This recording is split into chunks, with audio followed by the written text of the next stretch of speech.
You might think you are unattractive, but your definition of attraction sucks. And it is this exact faulty belief that is making you sad. In this video, I will discuss all the internal things that really matter when it comes to attraction, rather than rave on about the tactics and all the external things which everyone on the internet raves on about. So fasten your seatbelts and get ready to understand how attraction really works. Well, what is attraction? Here's the Google definition. The action or power of evoking interest in or liking for someone or something. Where do you see anything about genetics or looks here? Your attraction doesn't mean just looks or genes. There's status, there's activity, there's social skills, there's so many different things to consider. Attraction, in very simple words, is the ability to get people to notice you and engage with you. It's all about having power within you that attracts. But what about pleasing people? I wholeheartedly reject this idea of making people happy. I still vividly remember an incident from my childhood. A friend had come to my house for something, a birthday party or something, and then we were sitting in this room. I noticed that when I threw a toy airplane around the room, she laughed, and I wanted to please her. I wanted her to be happy, and so I threw this toy around the room till it broke. Next morning, when it was my playtime, I realized that this dear toy had broken, and I realized what I had lost. And even though I was a child, I still had this deep learning lesson which I still have to relearn sometimes, and it is people pleasing doesn't work. What did I get out of making her happy? I didn't get anything. I just broke my toy. The toy was really dear to me, and so this has left a deep imprint inside me, and this learning lesson I still relearn sometimes, because this is so important. Hear me out. You are not going to get any attraction if you optimize for people pleasing. If you want to make people happy, that's a good way of providing value, by the way. There's no problem in it. But if you indulge too much, if you do anything that you do just to make other people happy, you are giving them the power to decide whether you are happy or not, whether you're attractive or not. And that is a huge deficit in power which you don't want. So if attraction is not about pleasing people, then what is it about? As we all know it, attention is the new currency that runs the world, and it works in real life too. Attraction is all about how much attention you can get. Remember the definition of attraction. It's the skill of getting people to notice you and engage with you. And how do you get people to notice you? It's through attention. You get their attention. But here's the catch. If you let other people determine your attractiveness, they get the power. So when you are optimizing for their attention, if you are giving them the power to give you attention, if you do anything that you do to get their attention, they get the power to give you attention or not. They decide to give you attention or not, and as a byproduct of that, they also decide you are attractive or not. Again, in this case as well, they get the power to decide whether you are attractive or not, and that is a massive loss in power. And in most cases, people will not find you attractive. Here's the attention paradox. The more you optimize for other people's attention, the less attention you will get. And the more attention you give yourself, as a byproduct of that, you become a better person, and so other people give you attention now, even though you haven't been trying to get their attention. So instead of optimizing for other people's attention, pay attention to yourself. Give yourself as much attention as you want, and if you use attention synonymously with attraction, you control how attractive you are. And then whatever attention which other people give you is just an added bonus. The more you seek their attention, the less you get, and the more you give yourself attention, the more you get. And by the way, what does it mean to pay yourself attention anyways? Self-respect is the very pillar of attraction. If you don't respect yourself, no one else will. And what does self-respect look like? And it's simple. Act on your words. Imagine there's a person who you respect standing in front of you. It's that favorite influencer. It's your parents, it's your teachers, whoever it is. And they have given you a promise which they are not living up to. Will you want to pay them respect anymore? Won't you feel a little bit icky about them? Won't you feel a little bit disappointed in them? Won't you lose faith in them? Because they have not delivered on their words, right? They've just made you a promise and they've broken it. And so when it happens to you too, you start losing respect for yourself. When you make a promise for yourself and you don't keep it, you lose respect for yourself. And so to give yourself respect, to self-respect, you need to keep all the promises that you have made. You have to act on your own words. You have to take whatever promises you make to yourself very, very seriously, because unless you keep your own word, he will not trust you. And to cultivate self-respect, you have to pay attention to what you say. This is what I meant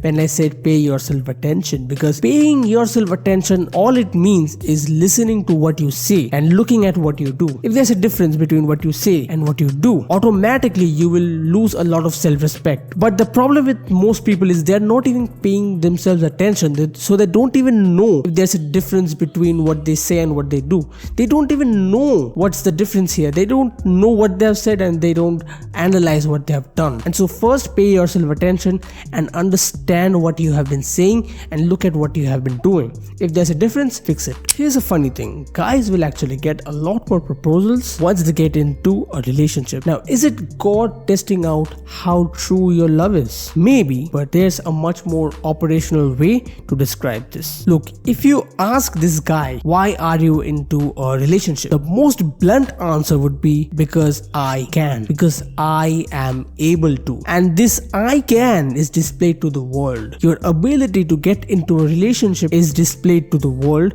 whether you want it or not. And this ability attracts. When I'm inside the swimming class, I am attractive. People pay attention to me. People notice me and engage with me. I am well respected in that area. Why? Because I am good at swimming. Because I am good at the skill associated with the environment. I have the ability of swimming in the swimming class. Ability attracts. Inability repels. And so you don't want to be the guy who doesn't know what he's doing, who doesn't have any idea about skills, who is unable to do something. That is why guys will not get a lot of attention right after they break up, because they have just displayed to the world that they are not able to stay in the relationship, and that makes them a lot more untrustworthy. Unless of course the guy just gets in and out of relationships very often, or you get together with someone you don't know. That's why I got so much hate when I fell off and my fitness dropped and my swimming skills, like my speed, dropped a lot. Build ability in specific domains and that will give you attraction in the domain itself. And if you are exponentially better,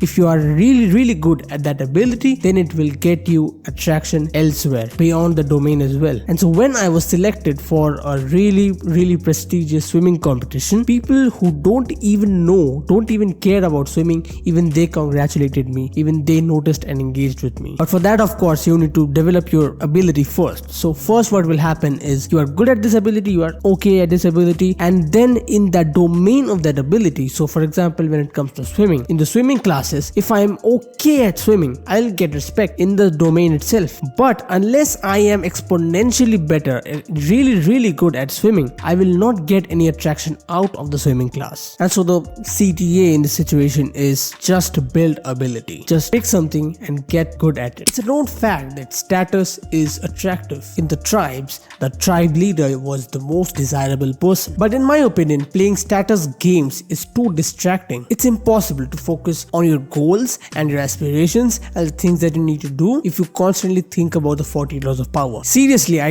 read this book and I started acting so creepy. I stopped playing with my friends. I sat in the corner of the class trying to detach from everyone, and I made weird remarks about some people in front of them which offended them, and so I now have permanent effects on my social lives because I've lost a lot of friends. Playing status games does not really work because number one, it takes away a lot of your focus from your goals which need to be put on the goals, but you're putting that focus into playing status games and thinking who is a crab and who's not. And second, it's just stupid to play status games because you can gain status by simply upgrading your ability, by simply getting better at something, and then people will automatically respect. Inside the swimming class, I have high status. People look up to me. People ask me about things on swimming. And since I'm a high status guy in that scenario, I am attractive as well. But how did I get this status in the swimming class? Simple. I have a lot of ability.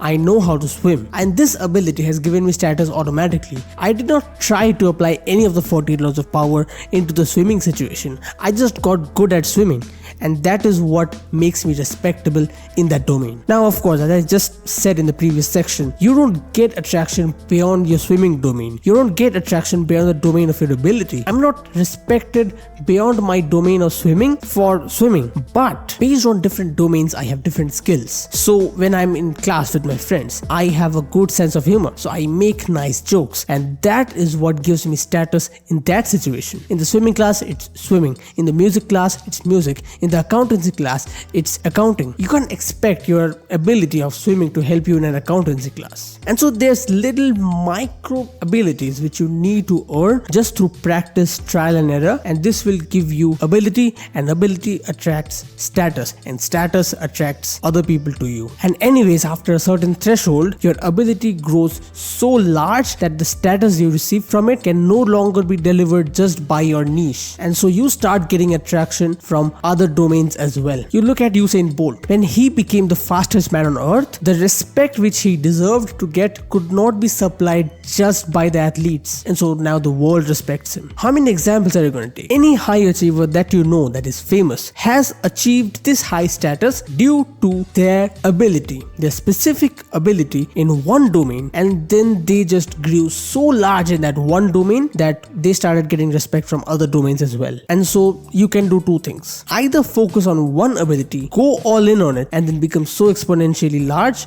that you start getting respect from the world. But I think that's a little bit unrealistic. So the second thing is, you need to keep focusing on that one ability. You don't move your focus from that, but you allocate some of your focus to some other abilities as well. Usain Bolt still needs social skills. Usain Bolt still needs to learn how to talk in a very friendly manner to the interviewers. These little micro skills matter, and so develop there as well. Not just focus on your ability. Allocate 99% of your attention to your ability, but don't miss out on that 1% because that is important as well. Now, social skills are important for engagement. Till this point, if you have been following, we have covered the half of attraction, which talks about getting people to notice you. If you have ability, you get noticed, and that's attraction. Simple as that. Social skills are very important for attraction. Like you intrinsically knew when I was talking about attraction, social skills are gonna be a part of this. Remember the definition of attraction. There's two halves to it. One half talks about getting people to notice you, and the other half is getting people to engage with you. If you have been following till now, getting people to notice you is done, but social skills takes care of the getting people to engage with you part. Even if you are extremely able to do something and you are like a professional in this field, unless you have social skills, you will be running the car with the handbrake on. You will be hijacking your own progress. If you have bad social skills, people will just be intimidated to talk to you, and this will make sure that you don't get a lot of the opportunities which you deserve. I will not teach you social skills step by step because number one, it could be a whole separate video, and number two, I'm not that able in social skills yet. I think I still need to grow. But there's one book, and it's a classic, How to Influence and Influence People by Dale Carnegie. You just read that book and follow step by step what that book says, and you will upgrade your social skills. But of course, I'll just share some problems that I have overcome based on social skills. Right after I read that book, I became too focused on upgrading my social skills, and so I tanked in studies. This was a major problem because I was like,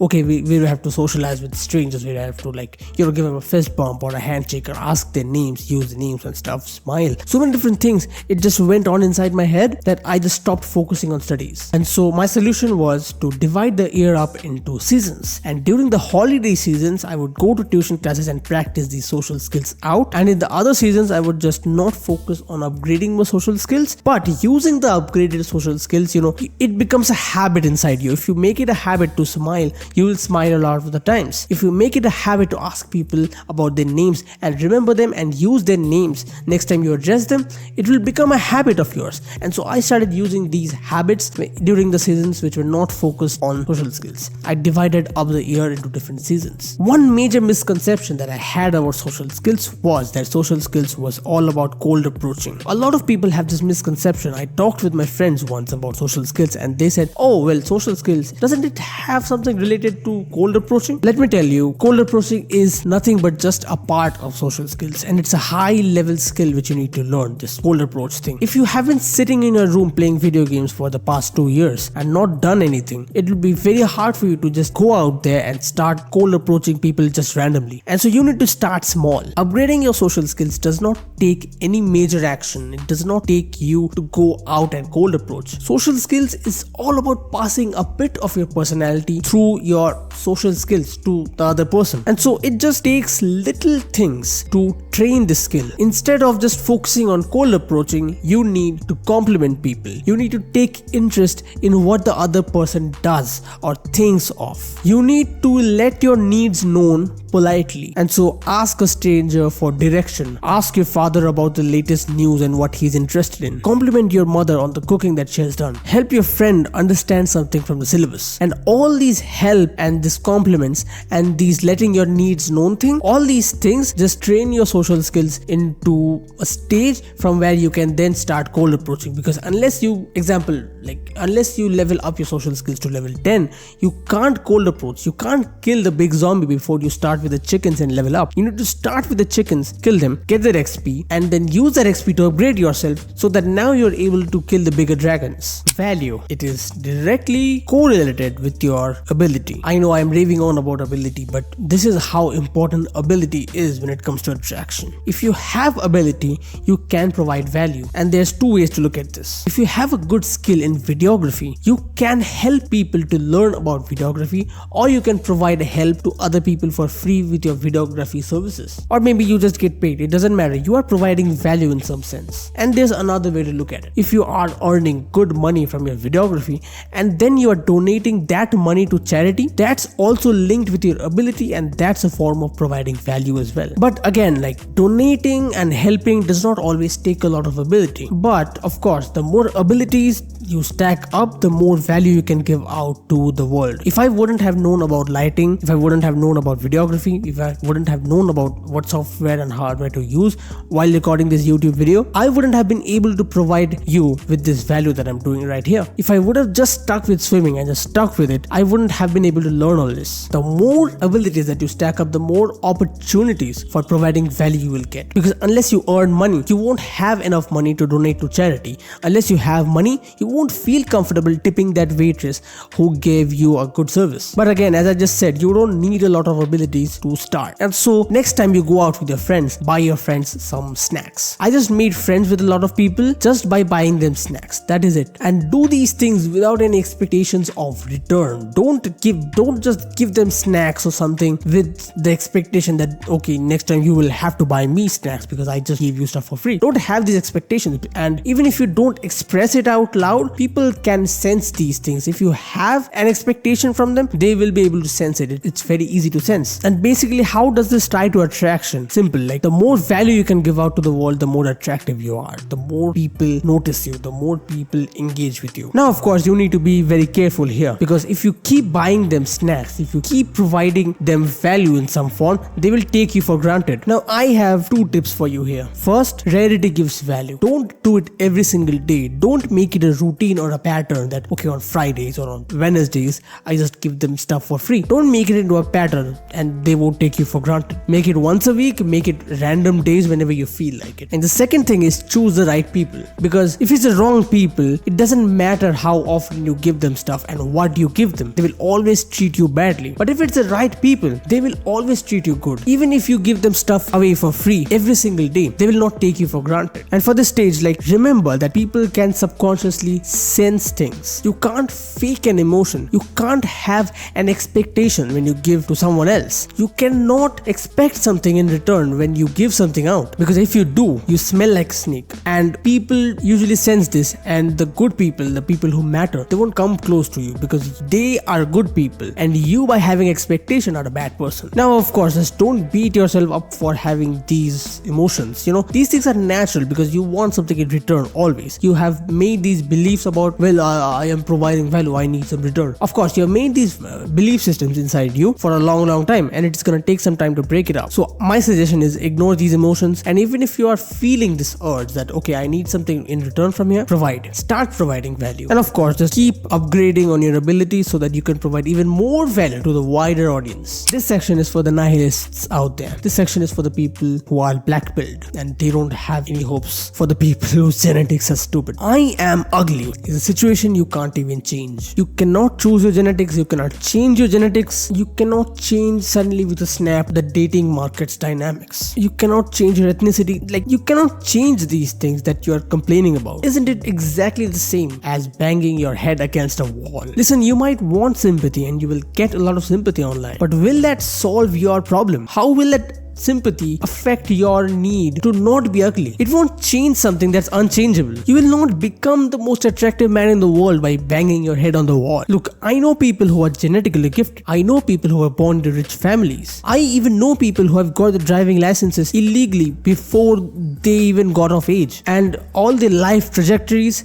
as a common factor, let me tell you, I'm not making this up. As a common factor, all their life's trajectories are downwards. All of these people just get home late from partying late night. All these people are just too much into gaming. All these people are neck deep in these bad habits. Bad grades, declining health, depression are all these people's common factor. Like these people have these things as if it's like a common matter. Their status is like a tower of cards. It's just waiting for the wind to blow it away. Look, it's not these people who are like partying now and going out now and are attractive when they're in school. It's not these people who will grow up and do extraordinary things. These people are the ones who will be the most hardcore corporate job people. They will just get into a job because, well, I can't do anything else. Every hero's origin story has pain associated with it. Batman's parents died. Spider-Man's uncle died. Iron Man got kidnapped. Heroes are forged by pain. They're not forged through pain. They are forged by pain. That pain becomes their origin story. That pain that they feel shapes them, shapes their personality, shapes what they do, shapes who they are, which is heroes. But even if they're feeling pain, you don't see these heroes taking antidepressants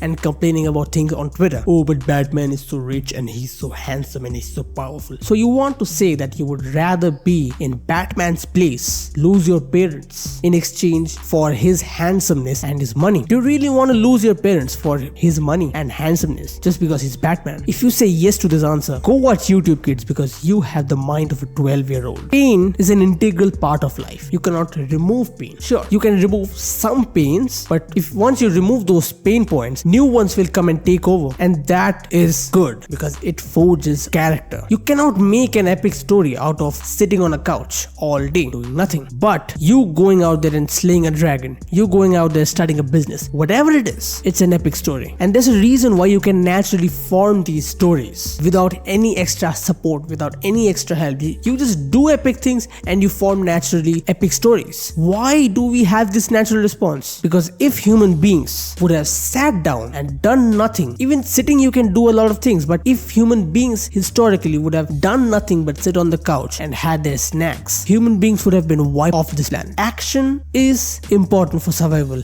Action is what has kept humans thriving and living. You are alive today because of the work of your ancestors, and you are here just complaining about things. You are here just wasting all of that effort away. Look, you might get some laughs and stuff out of your self-deprecating jokes like all these jocks do at school. And sure, do you want to be like these idiots? Because let me tell you, these idiots who are very attractive in school, all these things, they peak early. All these people grow up to be normal, casual workers, regular workers working in corporate jobs without any ambition in life, without any security, because they could be laid off any moment because they're not in a high level job. They're just working on an Excel spreadsheet all day and complaining about how the world has screwed them over. Do you really want to be like them? Do you really want to be like them? Do you really want to be sitting at a tea vendor stall and just chatting with your friends about how the government is absolutely corrupted? Everyone knows about this stuff. It's not a problem that you can solve. I don't know about you, but I don't want to be like these people. And so I realized this very, very early on. That is why you see me doing what I do here. Your ethnicity, your bad looks, whatever you think to be a handbrake in your attraction, you are right. It is a handbrake. Inside a car, you have a handbrake, and you can't run the car properly with the handbrake on, can you? But why is it still there in the car? because it has a purpose, it has a use.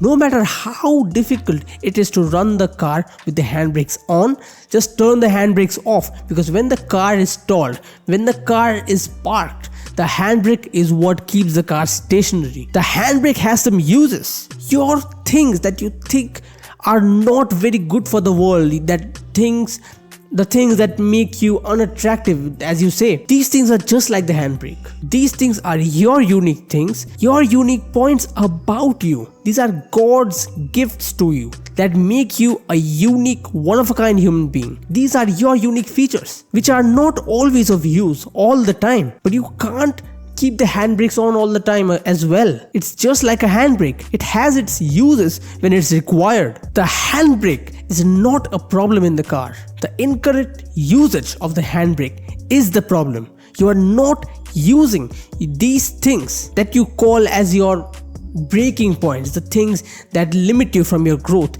You are calling these things to be a problem, but these are not problem. You are not using them correctly. I live in India. So what? I'm ugly. So what? So what? You can't change the situation right now. You cannot. These need to be sentences that become part of your origin story. I was born in a third world country and I still made it. I was ugly and I still made it. These are the sentences that will form your origin story. These are the things that matter. Be proud of these things that you have, because these are God-given things. I live in India. It's easier to live in a first world country because it's developed, and I am blah, blah, blah, blah. Like, people have so many complaints. Look, if you live in India, good, because when you get successful, you will be able to tell other people that I lived in India and I still got successful. The world could not limit my success because I was so good at it. Yes, I am brown. Yes, I wear glasses. Yes, I was born in India. Great stuff. Good. Thanks. These are my unique features which make me myself. Knowing your true self-realization starts from this. Because unless you accept your very obvious sides, nature will not give you the opportunities to dive deeper into yourself and realize your true purpose on this planet. If you don't accept yourself, you will not get the opportunities to grow. All these guides that you see on YouTube from these gurus, none of these things will help you unless you accept yourself. If you keep on raving about, oh well, my genetics are bad, oh well, my genetics are not just made for muscle building, I can't even speak. I just feel so emotional in this stage because I was like this. I was exactly like this. I will tell you, listen to a podcast. I'm telling you the name. It's Robert Greene speaking on modern wisdom. And in there's one particular section which sticks with me so hard. It changed my life. You are irreplaceable if you accept yourself. Being irreplaceable is a massive power because when you go, people should feel your emptiness. It should be a vacuum which can't be filled by anyone else but you. This gives you importance. This gives you power. And every single human being is designed to be irreplaceable because every single human being's life experiences, anything that they are born with, all these things are unique to them. They are unique living creatures. They can't be created in a lab. They cannot be replicated. They are genuine, separate human beings. And unless we accept these qualities, we just fall into this default coding pattern of these corporate jobs which we get into. We just get into this weird sort of a programming.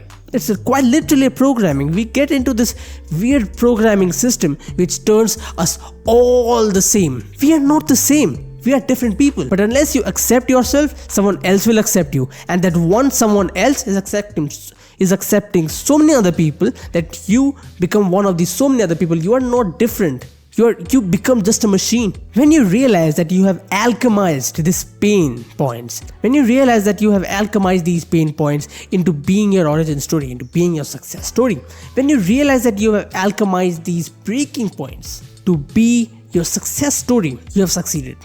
The point when you realize that these things are unique about me and I am a unique living being, the point when you realize these things is the point when you win. And winners, the successful people, are attractive. One law of power which I remember from the 48 Laws of Power is be irreplaceable. And I think that this is the most important law of power among the 48 laws of power because this thing can be cultivated through ability. I am saying this again and again, ability is so important. You can be irreplaceable if you are good at one thing and people respect you for it.